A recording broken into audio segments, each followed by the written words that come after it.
Hello everyone, welcome to teaching Pathshala. मैं हूं आपकी एजुकेटर ज्योति। इस वीडियो में मैं आपको इन्फॉर्मेशन देने वाली हूं regarding the FSSI food analyst examination 2024। तो एफएसएसआई की तरफ से जो फूड एनालिस्ट का रिक्रूटमेंट निकलता है, उसे फिलहाल में जो है उसके नोटिफिकेशन को रिलीज कर दिया गया है। इस बार जो है समहाउ थोड़ा सा ये लेट हो गए हैं, बट एनीवेज आप देख सकते हैं मैं इनकी ऑफिशियल वेबसाइट पे हूँ, जिसका लिंक मैं आपको डिस्क्रिप्शन बॉक्स में दे दूंगी। तो आप देख सकते हैं यहाँ पे अगस्त 2024 के सेक्शन में आपको 3 लिंक प्रोवाइड किए गए हैं।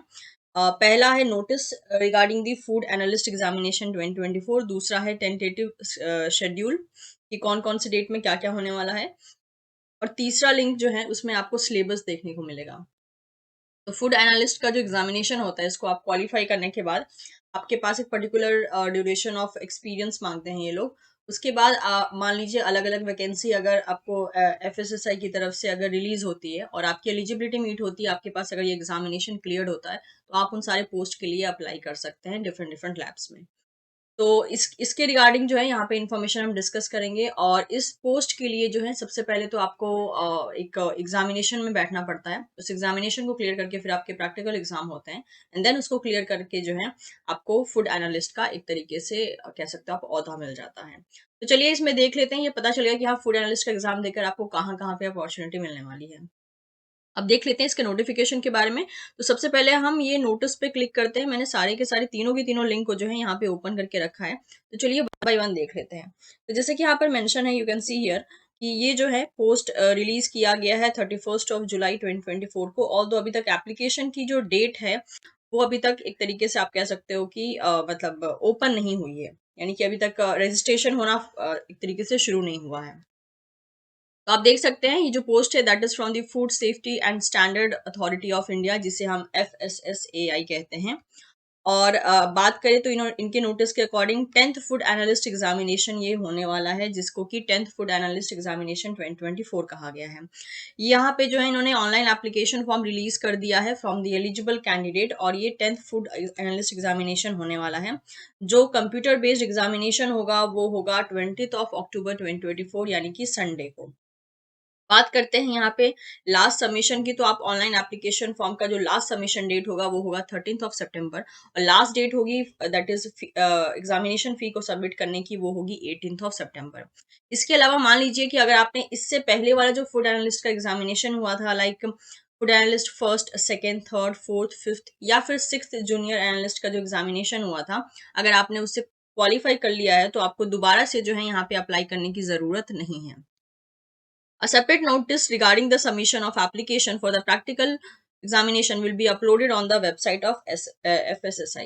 आप जो है मतलब कि मान लीजिए इनमें से कोई भी, यानी फर्स्ट से लेके सिक्स्थ जूनियर एनालिस्ट का जो एग्जामिनेशन हुआ था, क्योंकि पहले जूनियर एनालिस्ट का एग्जामिनेशन होता है उसके बाद ही जो है आप फाइनली फूड एनालिस्ट कहलाते हैं। तो अगर आप इनमें से कोई भी अगर आपने मतलब कि जूनियर एनालिस्ट का एग्जामिनेशन क्वालिफाई किया है, तो आप डायरेक्टली जो है प्रैक्टिकल के लिए एलिजिबल हैं। आपको अलग से वापस से जो है फॉर्म यहाँ पे अप्लाई नहीं करना है। तो जो ओपनिंग होगी that is opening of online portal for the submission of practical examination will be application will be tentatively commence on 15 November 2024। तो ऑनलाइन सॉरी जो ऑनलाइन मतलब कि एप्लीकेशन फॉर्म होगा फॉर मेनली प्रैक्टिकल एग्जामिनेशन। एक तो होगा पहले सीबीटी मोड का एग्जामिनेशन जो कि फर्स्ट लेवल होगा, फिर दूसरा लेवल होगा जिस जो बच्चे सीबीटी मोड एग्जाम को क्वालिफाई करेंगे वो बच्चे फिर क्वालिफाई होंगे प्रैक्टिकल एग्जामिनेशन के लिए। तो प्रैक्टिकल एग्जामिनेशन के लिए भी ये लोग एप्लीकेशन फॉर्म जो है अलग से ओपन करेंगे। तो उसी का पोर्टल का बोला गया है कि ये 15 नवंबर से कमेंस कर दिया जाएगा। तो ये जो नोटिस है वो इंग्लिश में दिया गया है। इसके अलावा अगर आप हिंदी में पढ़ना चाहें तो इसी में पढ़ सकते हैं। चलिए अगर हम बात करते हैं टेंटेटिव शेड्यूल की, क्या क्या इन्होंने मेंशन किया है। तो जो ऑनलाइन ओपनिंग होगी पोर्टल की for the submission of application form वो होगी 19 अगस्त 2024 से जो है ये शुरू हो जाएगा, यानी कि अभी ये शुरू नहीं हुआ है। लास्ट डेट जो होगी ऑनलाइन एप्लीकेशन फॉर्म को सबमिट करने की वो होगी 13 सितंबर। और अगर बात करते हैं एडमिट कार्ड की, तो एडमिट कार्ड आपका 4 अक्टूबर को जो है रिलीज कर दिया जाएगा। एग्जामिनेशन जो होगा that is computer based examination की अगर हम बात करते हैं, तो कंप्यूटर बेस्ड एग्जामिनेशन आपका होगा दैट इज 20 अक्टूबर 2024। नेक्स्ट अगर रिजल्ट की बात करते हैं कि जो सीबीटी रिजल्ट सीबीटी जो एग्जाम होगा उसका रिजल्ट आपको मिल जाएगा 8 नवंबर 2024 को। उसके बाद जो है प्रैक्टिकल एग्जामिनेशन के लिए जो एप्लीकेशन फॉर्म भरने की जो ओपनिंग होगी, यानी कि यहाँ पे भी एप्लीकेशन फॉर्म आपको भरना पड़ेगा, तो उसकी ओपनिंग जो है 15 नवंबर 2024 से शुरू हो जाएगी। जो लास्ट डेट होगा प्रैक्टिकल एग्जामिनेशन एप्लीकेशन फॉर्म को भरने का, वो होगा 29 नवंबर 2024। इसके अलावा प्रैक्टिकल एग्जाम के लिए आपको जो है एडमिट कार्ड इशू कर दिया जाएगा 13 दिसंबर 2024 को। प्रैक्टिकल एग्जाम का जो एक तरीके से डेट होगा, date of practical examination for the food analyst, वो होने वाला है 28 से लेकर 29 दिसंबर 2024, एज वेल एज 4 से लेके 5 जनवरी 2025। अब अगर बात करें यहाँ पे रिजल्ट की, तो रिजल्ट जो है आपको 7 फरवरी 2025 को देखने को मिल जाएगा, और सर्टिफिकेट जो है वो आपको फर्स्ट वीक ऑफ मार्च में मिल जाएगा। तो ये सारा का सारा जो है यहाँ पे डेट इन्होंने मेंशन कर दिया है। अब जरा जनरल इंस्ट्रक्शन देख लेते हैं। एप्लीकेशन फॉर्म जो है आपको ऑब्वियसली ऑनलाइन ही सबमिट करना है। आपका जो भी नाम है, ठीक है, कभी कभी बच्चे क्या करते हैं कि जो नाम उनका होता है वो नाम वो प्रॉपरली अपने एप्लीकेशन फॉर्म में नहीं डालते हैं। अब ध्यान दीजिएगा कि जो भी नाम है आपका, जो आपके 10th के सर्टिफिकेट में है, 12th के सर्टिफिकेट में है, आपके ग्रेजुएशन के सर्टिफिकेट में है, यहाँ पे जो नाम आपके मेंशन होते हैं वही नाम आपको हर जगह एग्जामिनेशन में यूज करना होता है। जैसे कि कुछ लड़कियां थी जो कि लास्ट टाइम जो CSR फॉर्म फिलअप हो रहा था, तो उनमें काफी मैरिड लड़कियां थी।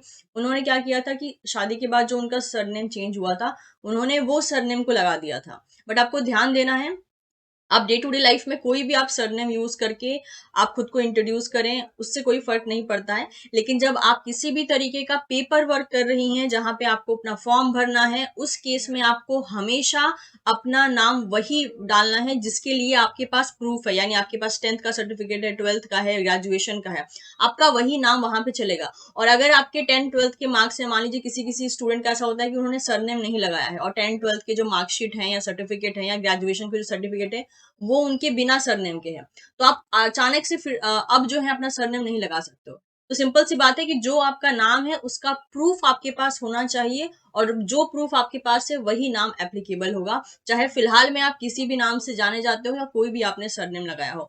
तो ये वाली जो गलती है, ये अक्सर जितनी बार फॉर्म निकलता है उतनी बार कोई ना कोई जो है एक तरीके से मेरे सामने एग्जाम्पल चला ही आता है। तो इस बात के लिए जो है मैंने आपको एडवांस में एक तरीके से अलर्ट कर दिया कि कभी भी कोई भी लाइफ में आप फॉर्म भरिए, आपको अपना नाम वही डालना है जो आपके सर्टिफिकेट्स वगैरह पे मेंशन है। और हमेशा जो है अपने सारे नाम को, अपने सारे के सारे जो इंपॉर्टेंट डॉक्यूमेंट्स होते हैं उस पर यूनिफॉर्म रखिए। ऐसा नहीं है कि आपके आधार कार्ड में कुछ और नाम या स्पेलिंग हो गई है, पैन कार्ड में कुछ और हो गया है, आपके सर्टिफिकेट में कुछ और है। ऐसा करने से क्या होगा, आपके लिए प्रॉब्लम और ज्यादा क्रिएट हो जाती है। तो कोशिश कीजिए कि आपका जहां पे जैसे भी नाम है, चाहे स्पेलिंग हो चाहे सरनेम हो, सब कुछ हर जगह जो है यूनिफॉर्म हो, एक जैसा हो और एक ही हो। बाकी आप देख सकते हैं यहाँ पे वही बोला है कि जो भी आपका नाम है जैसा भी है, इन दैट केस आपको जो है जो भी आप डॉक्यूमेंट्स प्रोवाइड करेंगे, आपका नाम उस डॉक्यूमेंट के सपोर्ट में होना चाहिए। यानी कि जो आप नाम लिख रहे हैं उसके लिए जो आप डॉक्यूमेंट वहां पे अपलोड करेंगे, मान लीजिए आपने 12th क्लास का मार्कशीट अपलोड किया या बैचलर का आपने मार्कशीट या सर्टिफिकेट अपलोड किया, तो ऐसा नहीं है कि आपने जो नाम लिखा है और सर्टिफिकेट में जो नाम है वो मिसमैच हो, ऐसा नहीं है, ठीक है। बाकी सारा आप सपोर्टिंग डॉक्यूमेंट्स प्रोवाइड कर सकते हैं, और जो भी डॉक्यूमेंट्स आप प्रोवाइड करेंगे, मेक श्योर आपका जो भी डिटेल दिया जा रहा है वो उससे मैच होना चाहिए। यहाँ पे किसी भी तरीके का जो कैटेगरी यहाँ पे रिलैक्सेशन होता है, यानी रिजर्वेशन कैटेगरी का रिलैक्सेशन इस एग्जाम के लिए नहीं है। मतलब कि सबको जो है यहाँ पर एक जैसे ही एक तरीके से कंसिडर किया जाएगा। अलग से कैटेगरी वाइज यहाँ पे रिलैक्सेशन ये नहीं दे रहे हैं। एग्जामिनेशन जो होगा, एग्जामिनेशन फी आपको ऑब्वियसली ऑनलाइन पे करना पड़ेगा, जैसे कि यहाँ पर मेंशन है। और चॉइस ऑफ एग्जामिनेशन सेंटर जो है यहाँ पे एक तरीके से अलाउ किया गया है, तो आप अपने चॉइस का एग्जामिनेशन सेंटर सेलेक्ट कर सकते हैं। एलिजिबिलिटी क्राइटेरिया जो है इसमें मेंशन करके रखा है, यहाँ पे हम डिस्कस करेंगे कौन सी एलिजिबिलिटी क्राइटेरिया होने वाली है। इसके अलावा इसमें बोला है कि experience will be calculated from the date of graduation until the closing date of application. Experience gain before और after this period and during the academic program that is post graduation और doctor program will not be consider.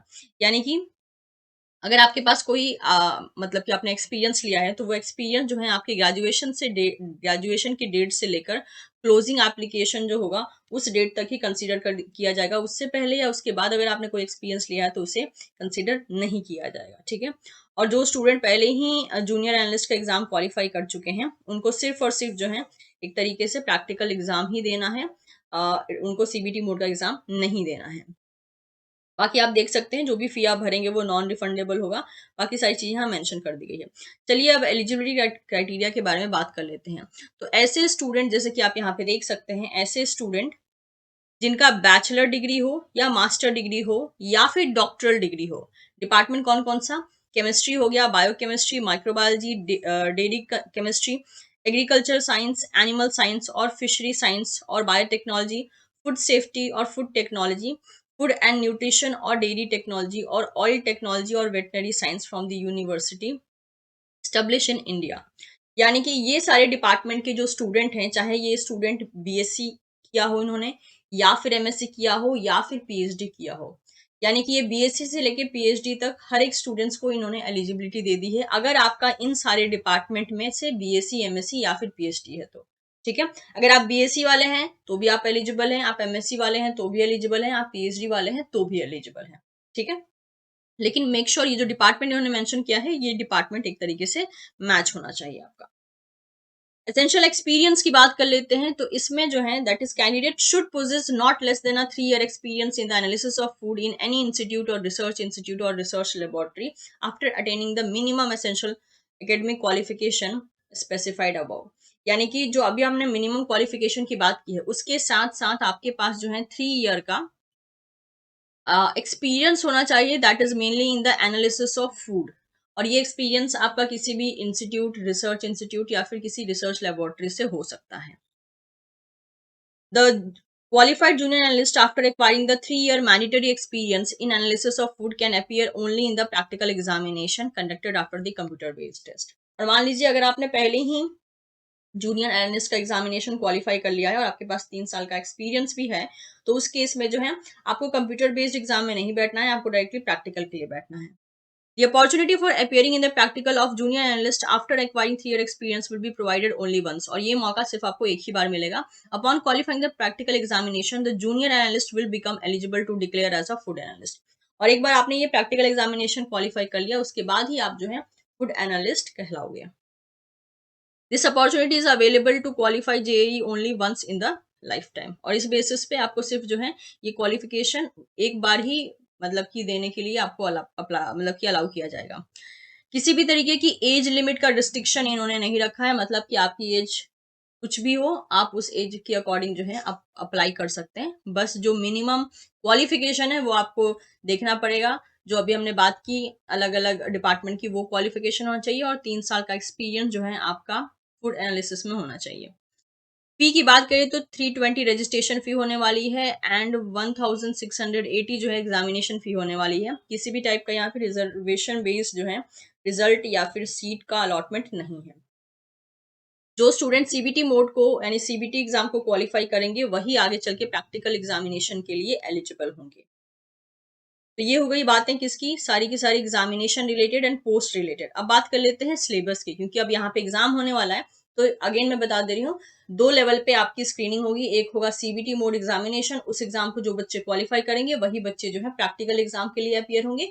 और जो बच्चे practical exam को clear करेंगे उनको जो है फिर जूनियर एनालिस्ट का मतलब कि उनके नाम के आगे जूनियर एनालिस्ट को हटा के फूड एनालिस्ट नाम लग जाएगा। ठीक है, तो यहाँ पे आप सिलेबस देख सकते हैं। कंप्यूटर बेस्ड एग्जामिनेशन होगा, 3 घंटे का होगा। ओके, और सिलेबस में आप देख सकते हैं food law and standard of India and international food, जिसका वेटेज 20 होगा और नंबर ऑफ क्वेश्चन आपको 40 मिलेंगे। Next, planning organisation and setting up the food analysis laboratory, और इसका जो वेटेज होगा वो आपका होगा 10 और नंबर ऑफ क्वेश्चन आपको 20 मिल जाएंगे। तीसरा है principle of food preservation, processing and packaging, इसका वेटेज आपको 5 मिलेगा और नंबर ऑफ क्वेश्चन 10 मिलेंगे। ये वेटेज यानी कि आप ये परसेंटेज में देके रखा है, ठीक है, 5% का वेटेज होगा। Principle and basics of human nutrition, इसका वेटेज है 5% और क्वेश्चन मिलेंगे 10। फूड केमिस्ट्री जो है इसका वेटेज है 20% एंड आपको क्वेश्चन मिलेंगे 40। Food microbiology and food hygiene का जो वेटेज होगा वो होगा 20% और यहाँ पे आपको क्वेश्चन मिलेंगे 40। Physical sorry, physical chemical and instrumental analysis जो है ये इसका वेटेज होगा 20 और नंबर ऑफ क्वेश्चन मिलेंगे आपको 40। इस तरीके से टोटल वेटेज 100 होगा और नंबर ऑफ क्वेश्चन जो आपको मिलेगा वो होगा 200 का, और आवर्स आपको मिलेंगे 3 घंटे के। सारे के सारे क्वेश्चन एमसीक्यू टाइप के होंगे। 4 मार्क्स जो हैं आपको हर एक करेक्ट आंसर पे दिए जाएंगे और 1 मार्क्स जो है नेगेटिव करने पे रिड्यूस कर दिया जाएगा। सीबीटी मोड को क्वालिफाई करने के लिए मिनिमम आपको 40% मार्क्स एक्वायर करना जरूरी है। नेक्स्ट अगर बात कर लेते हैं, तो जब सीबीटी एग्जाम को आप क्वालिफाई करेंगे तभी जाके जो है आप प्रैक्टिकल एग्जाम के लिए अपीयर हो पाएंगे। और एक्सपीरियंस जो है यहाँ पे जैसे बोल रखा है मैंडेटरी है। अब सिलेबस की बात कर लेते हैं, तो सिलेबस यहाँ पे देखिए, जितना भी इन्होंने यहाँ पे मेंशन किया है, दैट इज 7 डिफरेंट टॉपिक्स को मेंशन किया है, उससे रिलेटेड डिटेल टॉपिक इन्होंने यहाँ पे दिया है। और साथ ही साथ जो है इन्होंने यहाँ पर मतलब कि रेफरेंसेस भी दे दिए गए हैं, दे दिया है कि कहाँ से आप किस चीज को रीड आउट कर सकते हैं। तो रेफरेंस बुक या फिर आप कह सकते हो कि सोर्सेज जो है वो भी इन्होंने यहाँ पे प्रोवाइड कर दिया है। तो ये हो गई सारी की सारी बातें regarding the 10th food analyst examination 2024। अगर आपकी एलिजिबिलिटी क्राइटेरिया मीट हो रही है और आप इंटरेस्टेड हैं, तो आप इस पोस्ट के लिए अप्लाई कर सकते हैं और इस एग्जामिनेशन के लिए तैयारी कर सकते हैं। और इसका जो लिंक होगा, इससे जुड़े सारे इंपॉर्टेंट लिंक मैं आपको दैट इज डिस्क्रिप्शन बॉक्स में दे दूंगी। तो आपको अगर इन्फॉर्मेशन यूजफुल लगा हो तो आप वीडियो को लाइक कर सकते हैं, इसे शेयर कर सकते हैं अपने दोस्तों के साथ। And don't forget to subscribe teaching Pathshala for more such video updates. Thank you so much everyone, will see you soon in the next session.